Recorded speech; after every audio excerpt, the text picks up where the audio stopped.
So Nigel Farage, we're here at your convention in Eastbourne. Why did you do a convention so far away from London? Well, actually, last year we were in Devon. The year before we were up near Manchester. So this is actually closer to London than we have been. We take it round the country, and it gives our members who live in different areas a chance to come. It was the turn of the South East this year. We've chosen Eastbourne. I'm pleased we have. I think it's the nicest English seaside town in the country. And the sun's shining, so it's not bad. So are you happy so far with the convention, with your different guests and different... Yeah, I mean, there's very much a theme to this conference, and it is that whilst UKIP itself is building and growing, and our arguments, which were once derided as being eccentric and odd, are now very much at the centre of national debate and very much mainstream arguments, I think showing our people that it isn't just happening on our island, that it's happening really right across Northern Europe is very, very interesting. So we've got French guests, Dutch guests, Finnish guests, and it's funny, isn't it? We all grew up with Europe being divided east to west with the Berlin Wall. Mm-hmm. Europe is now divided north to south. And the north of Europe, there are movements that believe in national democracy and freedom and controlling our borders that are now gaining ground, and gaining very fast indeed. So, regarding Nicolas Dupont-Aignan, why did you invite him rather than Marine Le Pen? Because Front National is a stronger party in yes, France. I mean, I'm aware of that. I mean, we like Nicolas Dupont-Aignan. We like the agenda that he's standing for and campaigning on. I think you call it the souverainiste agenda, and we're fond of that, and we think he's a very good operator. And in fact, he spoke in the hall today in English, and he did so with great charm. And with great humour as well, which was important. As far as the Front National is concerned, we have never been a party that's been a fan of the Front National. We don't like what the Front National stand for, and we feel there is a degree of anti-Semitism, Holocaust denial even, that exists within that party that we find pretty repulsive. I have to say that Marine Le Pen appears to be different. And I think she's trying to change the Front National. But I think... Her father is still there. Her father is very much still there. And I think that for her to turn around a party that has got that much baggage is going to be a very difficult thing to do. Is it the first time you invite foreign guests?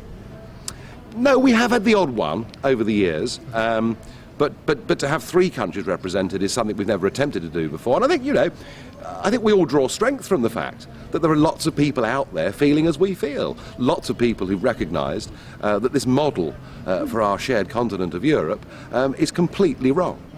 And so you invited the representative of the PVV, and last time when you came over to France I interviewed you and you said that with the Girl Wilders there was great links, but also he was a controversialist, you said.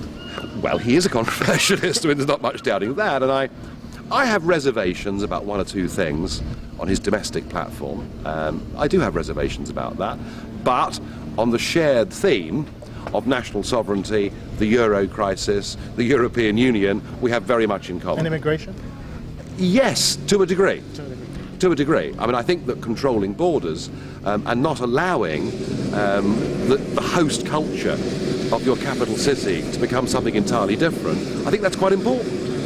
Where I take some issue with him is he talks about free speech and the importance of free speech. Well, I agree with that.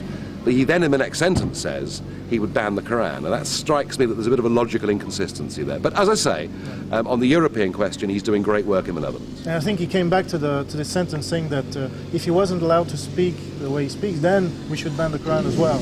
Yeah, well, that's not the way that I would do things. Right. But anyway, it takes all the... And don't forget, there are different cultures in each of these different countries, and things that we may find acceptable, you in France may find unacceptable, and we have to recognise that. Sure.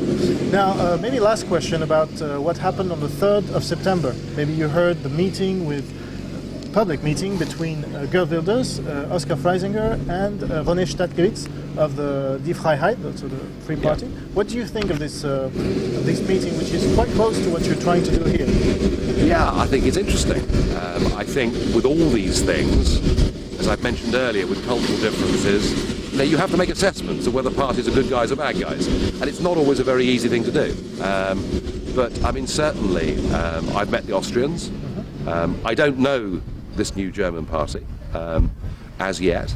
But no, I think the principle... You're open to the discussion?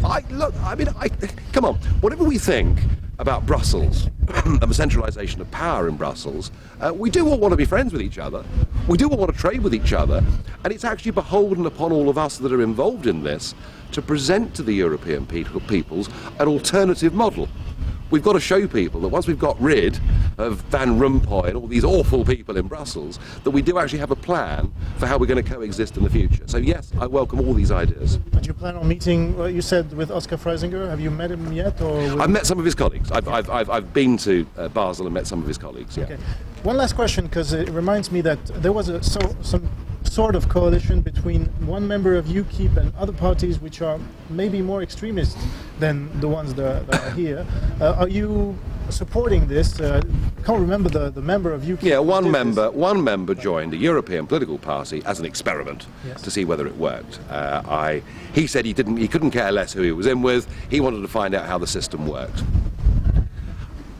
I'm not going to bully my members and tell them what they should and should not do. But as a party, there are people in that particular coalition that I would not support being in with. Okay. Well, thank you very much, Mr. Farage, for your time. Okay, thank you very much.